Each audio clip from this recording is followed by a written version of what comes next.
जब कोई मुसीबत वाक़ई होती है तो कहते हैं कि हम अल्लाह ही का माल हैं और उसी की तरफ लौट कर जाने वाले हैं। और ऐ पैगंबर, जब तुमसे मेरे बंदे मेरे बारे में दरियाफ्त करें तो उन्हें मालूम हो कि मैं तो तुम्हारे पास ही हूं। जब कोई पुकारने वाला मुझे पुकारता है तो मैं उसकी दुआ कबूल करता हूं। तो उनको चाहिए कि मेरे हुक्मों को माने और मुझ पर ईमान रखें ताकि नेक रास्ता पाएं। उस वक्त तुम में से दो जमातों ने जी छोड़ देना चाहा, मगर अल्लाह उनका मददगार था और मोमिनों को तो अल्लाह ही पर भरोसा करना चाहिए।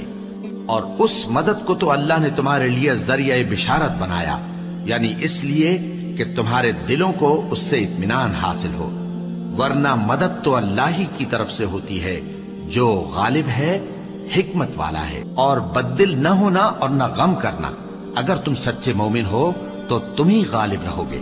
ये तुम्हारे